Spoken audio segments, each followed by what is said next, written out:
Hello learners, today we are going to discuss on an important topic, that is on conflict and stress management. Relating to Unit 15, the course is on MS 21, Social Processes and Behavioral Issues.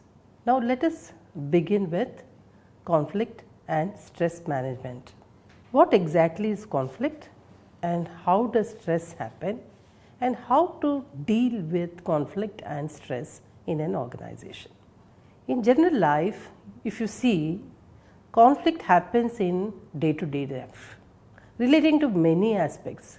When you get up in the morning, there are many issues you have to deal with, and if you are not able to manage them, then it relates into so many conflicts and you have to deal with them. If you are unable to deal, then there is a stage which we call it exhaustion, and that results in stress. So, conflict and stress are inevitable in present day organizations. Every day there will be an issue to deal with. There will be a new issue. You would be resolving them today, but tomorrow when you come to the organization, you will have a new issue which you have to resolve. So, how to deal with these issues? And what kind of resources you require to deal with these issues? And if the resources are not adequate, how do you manage them? So, all these processes we will try to understand from the organizational perspective as well as from individual perspective, how to deal with conflicts and stress in an organization. For example, if you take any individual or human being, conflict and stress bound to happen throughout one's life. There will not be a single day where you will not have any issue to deal with. So, it is day to day you have to deal with these issues. These issues we call them as conflicts. So, it is essential for anyone to understand the reasons for these conflicts to occur and why do they exist and how to manage stress relating to that. So, now let us look at why does conflict occur? What are the reasons for conflict to occur in an organization? When it disturbs the equilibrium of your mindset, then there is an imbalance in the body and your mindset, and then you don't know how to deal with it. So, there are turmoil of emotions which take place within you, and when this happens day after day and you don't know how to deal with them, then it results in stress. So, before regaining the equilibrium, one goes through the turmoil of different emotions, which over a period of time with recurrence results in stress. So, it is very essential to learn how to manage stress in the organization. What exactly is conflict we are talking about? Conflict is a process where one party perceives that another party has adversely affected or is about to negatively affect something that the first party values. So, what happens? There is an issue in the organization which you have to manage it, but there is another party who tends to instruct you to deal with that issue in a different way. Then there is a tussle between both the parties. It might be an honest opinion about the other party to go through that process to resolve the issue, but the party who has to deal with it does not perceive it from the other party as an honest opinion. So, they tend to view it in a negative way and in a negative manner. That results in conflict. That is what exactly happens in an organization. Any type of organization if you take, this is what happens in an organizational setup. The conflict happens because you are perceiving it in a negative way. You are not taking the opinion in a positive manner, you are taking that opinion in a negative manner, and that results in conflict. In any organizational setup if you take, the conflicts are of two types. One is functional conflict, the other is dysfunctional conflict. Functional conflict is a healthy disagreement between two or more parties. If there is an issue, if there is something which the organization has to go about because of certain external forces or the changes which is happening in the environment, then you sit down together and try to deal with that issue and come out with a solution. So, there might be many associations come forward to deal with those issues to help the organization to resolve them. When they all sit together, different opinions emerge and disagreements happen. But all these agreements and disagreements is for what cause? It is for the cause of the resolving the issue for the organization. So, this is called as functional conflict. Any functional conflict is very useful to the organization because it leads to innovation and creativity, and that results in high performance and organizational improvement. Then let us look at what is dysfunctional conflict. We talked about functional conflict. Functional conflict is where you tend to deal with issues with lot of agreements and disagreements and come out and resolve the issue, and which is healthy for an organizational development. When you look at dysfunctional conflict, it is an unhealthy disagreement. Even if the opinion of an association is good enough, the management doesn't trust that. And if the management comes out with a resolution and which is good for the employees of the organization, the associations does not trust the management. So, when this happens, then it results in anger, frustration, hostility, antagonism among the parties. And what happens? Either it becomes win-lose game or lose-lose game. Both the parties lose because nobody is able to resolve the issue, or one party commands over the other party and tries to resolve the issue, which we call it as win-lose. This is called as dysfunctional conflict. For example, an organization wants to bring out a new technology. By bringing out new technology and a new software, you are able to resolve or come out with the issues or the products in some time bound manner. Instead of consuming more time, you are not losing time and you are coming out with that product in no time. Probably it takes few hours rather than taking a very long time. So, when association thinks or the employees think, the persons who are dealing with it think the management is not coming out with the right solution, then it results in dysfunctional conflict. Both functional conflicts and dysfunctional conflicts do take place in an organization. Functional conflicts are all constructive for the organization, whereas dysfunctional conflicts are destructive to the organization, which hinder the performance of the organization. Now, let us look at different types and forms of conflicts. Daishu suggested 6 types of conflicts which exist in an organization. Let us look at them, each of them one by one. One is veridical conflict. What is veridical conflict? It exists objectively and is perceived accurately. It is an honest but differences of opinion. So, that is what we were discussing earlier about functional conflict. So, veridical conflict is somewhat related to functional conflict, which people come out with different opinions honestly, but there is differences in opinions, which is called as veridical conflict. The another type of conflict which exists in an organization is contingent conflict. Contingent conflict is resolvable, but parties are not aware of it. They go on discussing about it without a solution.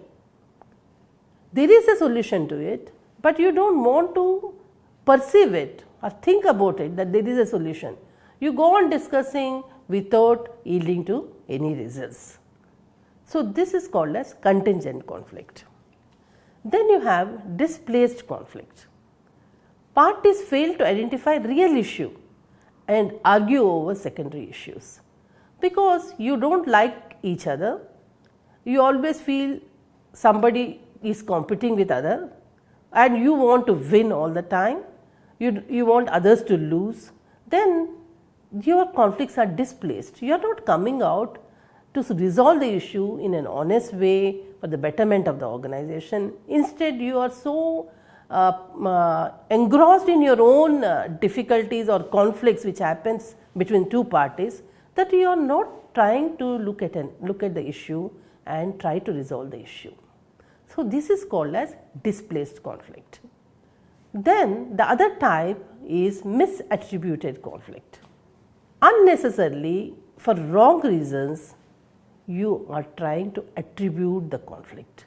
You perceive a person not in a positive manner, because you heard something about that person, you tend to form an opinion and you dislike that person. Even if the person is coming out honestly with a solution for the betterment of the organization, you are not interested to continue the discussion or try to resolve the issue, because you are already attributing something to that person or persons, and your attribution is for wrong reasons, not for the right reasons. So, this results in conflicts. Then you have other form, which is we call it as latent conflict. What is latent conflict? A failure to consciously recognize that a true conflict exists. You are not trying to understand what kind of issue is there, why that conflict is existing, why we are unable to resolve it. You are not noticing that at all. You are not at all noticing that issue at all. You are failing to recognize that there is a conflict, and then you feel that there is no conflict. Unnecessarily, we are thinking about the conflicts or about the issues, and which we have already resolved. So, this is called as a latent conflict.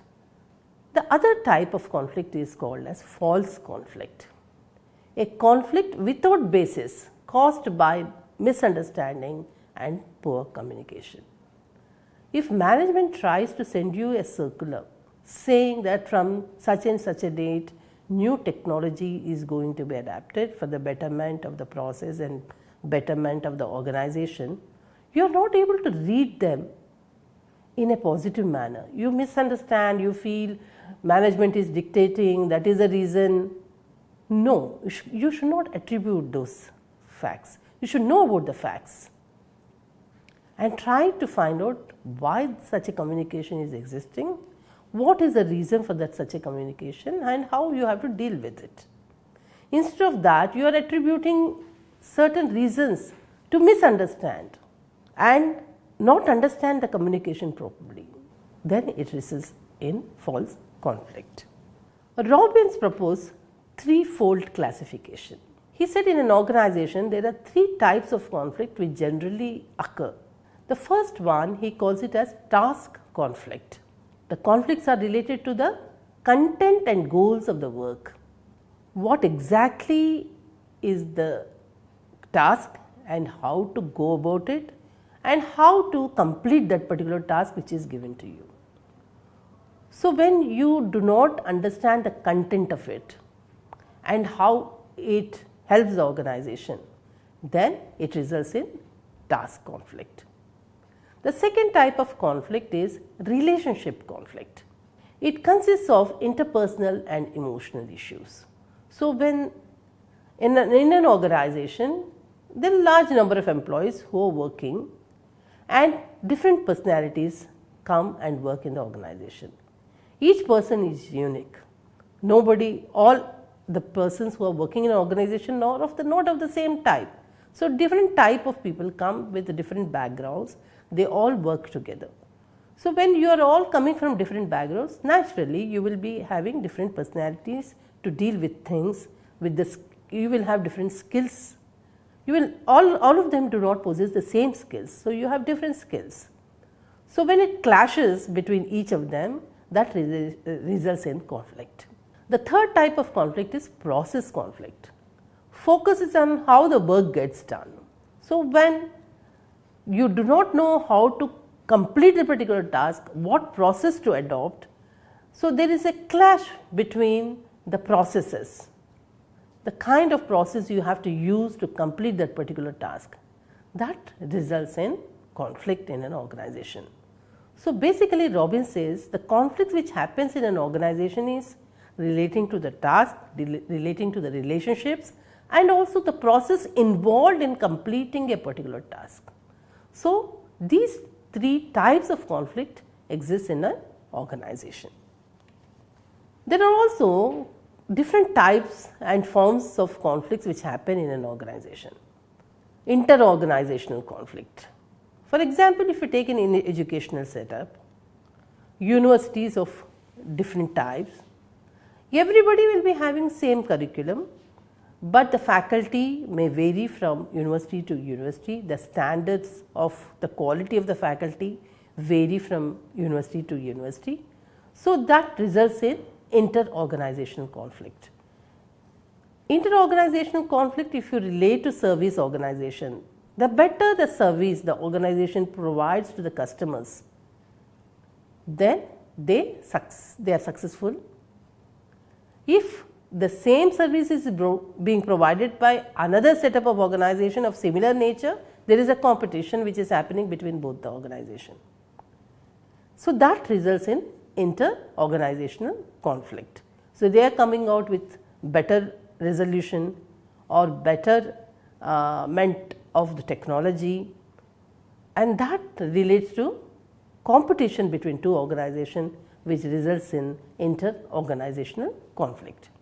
Then you have inter-group conflict which exists. Between the groups, there are lots of groups which exist in organization. Over a period of time, when organization is functioning, small groups emerge with 3-4 people, and there might be associations also, 3-4 types of association. So all this results in conflicts. So there is intergroup conflict also. Then you have interpersonal conflict, conflict between two or more individuals. If you take president of a particular association, say management associations are there, but president of that management association has a conflict or has an argument with president of union, then what happens? Two personalities clash with each other because their backgrounds are different, the way they deal with things are different, the processes they use are different. So there exists a lot of differences of opinion because of difference in resources, difference in personalities. So that clashes between and that results in interpersonal conflict. Then intrapersonal conflict also takes place in an organization. What is intrapersonal? Within you, within the same person, conflict within the same person. When you are performing different types of roles, at a family you are performing a different role, when you come to office you are performing a different role, the values you are your family values you are carrying to the organization, the values of the organization might be different. So there is a clash between the two that results in intrapersonal conflict. Then there is inter-role conflict, conflict due to competing demands and two roles. In an organization, you are assigned two different types of jobs which lead to two different types of things. So there is no linkage between these two roles. Then that results in conflict, because the demands of one role might be more than the demands of the other role, or both the roles have lots of demands which you are unable to manage. That results in inter-role conflict. Then the other type of conflict which exists in an organization is intra-role conflict. What is intra-role conflict? Intra-role conflict is within the role which is assigned to you by the organization, because there are contradictory expectations from the same role. You are given a job description when you are assigned a job and you go by that job description. But the expectations from your superiors might be different. They might be wanting you to perform more than the job description. That results in intra-role conflict. What are the sources of conflict? Why conflict occurs in an organization? Robin classifies sources into three. the sources of conflicts into three. The first reason is communication. When there is miscommunication or it is not clear, it is ambiguous, that results in conflict. So, communication plays a very important role in organization. So, the corporate communication is very, very important in an organization. They have to be very clear in defining, in assigning, and the communication should be clear so that the other person who is receiving it is able to understand what exactly he or she has to carry out in the organization and how it benefits the organization. So, communication plays a very important role. If there is no proper communication, that hampers collaboration and foster misunderstanding. So, one of the basic sources of conflict is communication. Then the second source of conflict could be structure. Because of organizational structure, there might be conflicts, because conflicts tend to increase with the size and specialization. As an organization, you have started with a small size, then when you grow, you go into a large organization. You might have started with 5 employees or 10 employees as an organization. Over a period of time, you have grown, you have become very large with 1000 employees and with different specializations. That is bound to happen when organization grows. So, when organization grows, different expectations will be there, different expertise you might be requiring to deal with the things. So, when you need expertise, different types of expertise, that also clashes with each other, each specialization, that results in conflict. And the third source of conflict is personal variables, personal characteristics and value system. These can be a source of conflict. So, the value system which you carry to the organization and the value system of the organization different in nature, when these value systems clash with each other, your personal values and the organizational values, when they clash with each other, that results in conflict. So, you have understood what types of conflicts exist in an organization, why do they occur, what are the reasons for it, the sources of conflict. Just look at this model of conflict, Pondi's model of conflict depicts this kind of process in which for the conflict to occur in an organization. One is the stage 1 is latent conflict. It is not visible clearly, but there is a conflict which is there in the organization. Then stage 2, it results in perceived conflict. Initially there is a latent conflict, then it comes up, emerges, then you perceive that conflict is occurring in the organization and it is there in the organization, and in stage 3 you feel that conflict, felt conflict. You are able to understand the reasons that there is a slowdown process which is happening in the organization. You are unable to complete the task. So, you are able to feel, and because of these reasons the conflicts are taking place. Then stage 4, aftermath conflict. So, once there is a conflict, you perceive the conflict, you feel about the conflict, that it is resulting and harming the organization, harming your career development. Then aftermath conflict, you try to deal and try to resolve the issue and then manifest the conflict. The process of conflict, Pondi defines is a 5-stage process: latent conflict, perceived conflict, felt conflict, aftermath conflict and manifest conflict. So, let us look at them, each stage. What is a latent conflict? Latent conflict is a potential source of conflict which is present in the situation. It can erupt any time because it has emerged in a very low manner. It has not come up, the conflict does not emerge immediately, but it emerges in a slow manner, but the conflict is there. So, the organization has to look at it, any issue any resource which is not there in the organization, and how to deal with that, how to bring that resource and help the employees to deal with those tasks, to complete those tasks and reach the goals of the organization. So, there is a latent conflict which is present in the situation, and that can happen anytime, that can erupt anytime. And the second stage is perceived conflict. At this stage, people are aware that conflict exists, and the other party may frustrate one's goals directed behavior.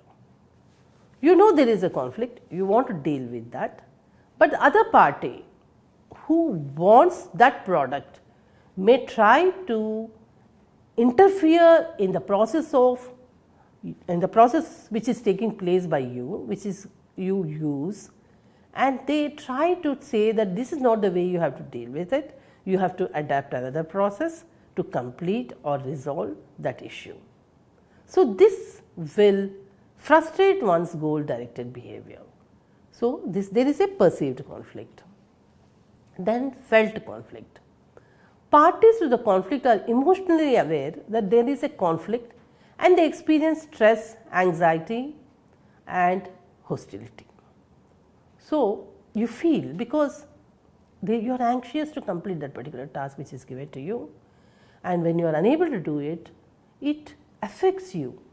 It affects you internally, it affects your emotions, and you are not able to sleep, lack of sleep is there, anxiety is there, and there is a hostility also towards the organization that they are not providing you the resources to complete the task. So, there is a felt conflict. Then you have conflict aftermath. This is conflict resolution is attempted and it is resolved using various strategies, and finally parties to the conflict reach to stage 1 latent conflict stage. So, they try to resolve the issue and the issue becomes resolvable and it goes back. The final stage is manifest conflict. Here the conflict is visible at this stage.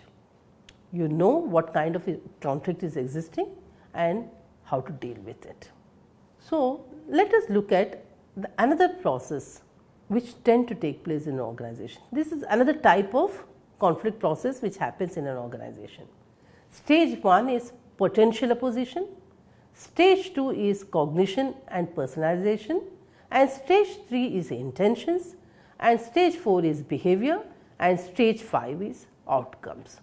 So, there is a perceived conflict, you know what are the causes for that conflict, then you try to communicate, you try to resolve with the organizational structure or personal variables. So, when it leads to personal variables, then it results in felt conflict, and then conflict happens, you feel, and then you use different ways of dealing with the conflict and you try to resolve that conflict. So, when you try to resolve the conflict, it is overt conflict.